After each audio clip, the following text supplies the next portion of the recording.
Hi, do you know that we live at the bottom of an ocean of air?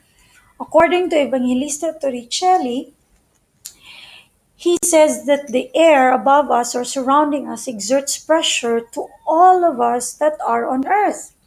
And this ocean of air is actually our atmosphere. We live in the ocean, at the bottom of the ocean of air, because we are located at sea level. And on top of us is a lot of air surrounding us, exerting pressure on us. And you know that at sea level, the air pressure is higher because there's a lot on top of it, while on top at elevated places, the pressure is lower. So, pressure is a very important quantity, important variable of gases that we can measure so that we'll know more about the behavior of these gases. And for the atmosphere, we know that ATM is the unit for one of the units of pressure, and it means atmosphere to know, to represent that the atmosphere itself is a concrete representation of pressure. And the standard atmospheric pressure is 1 atmosphere. 1 atmosphere are equivalent to these quantities, other units used for pressure. So common units like millimeters mercury or torr. So one standard atmosphere has 760 millimeters mercury or 760 torr.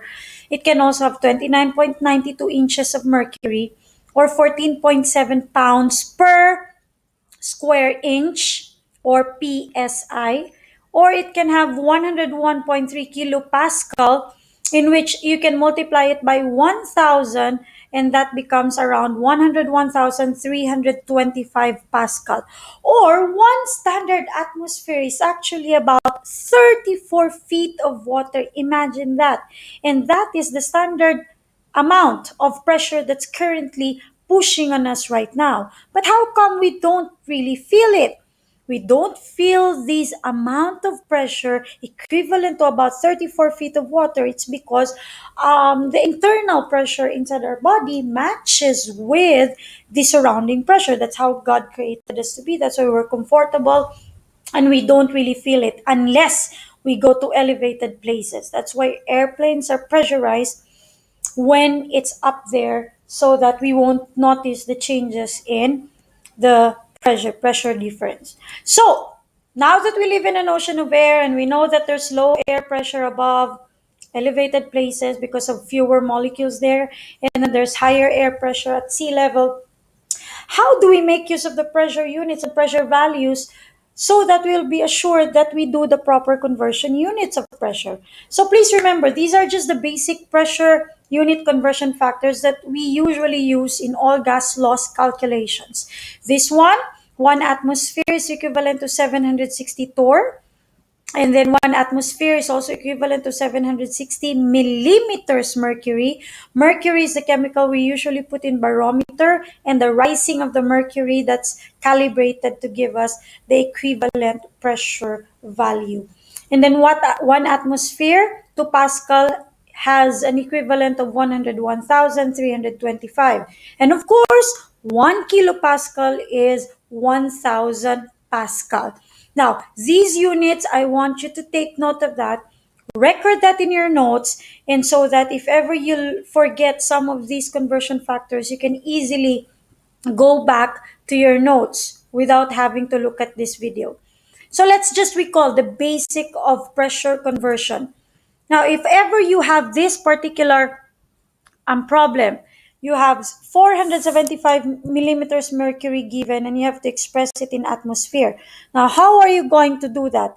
You know that you are asked to have it in atmosphere unit and the given is millimeters mercury.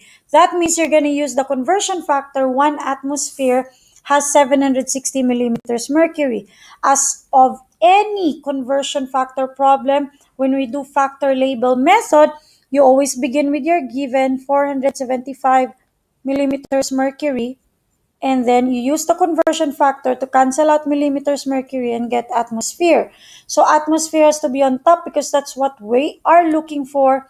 And of course, the conversion of 760 millimeters mercury will be below, so that we can cancel the millimeters mercury unit.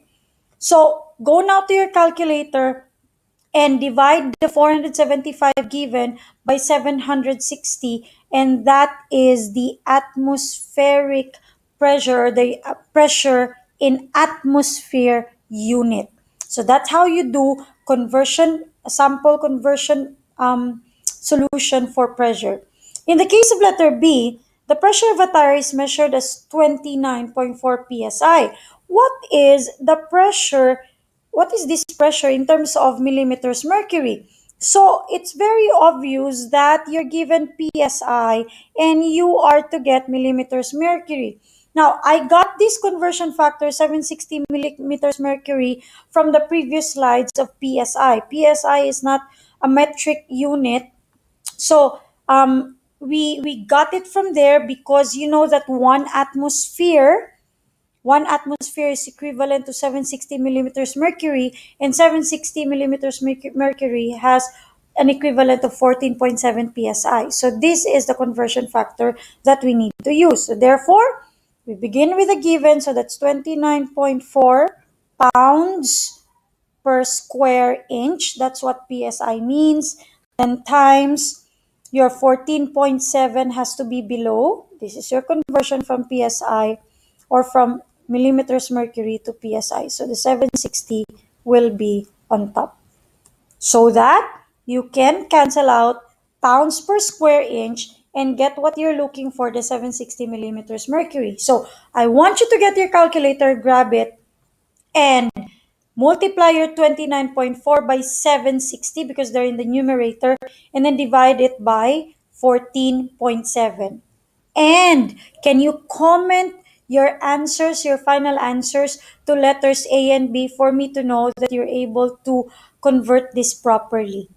Okay, so that's it for now. I hope that if you have more questions about conversion units of pressure, do not hesitate to ask in the classroom to your teacher and do the additional exercises in the classroom.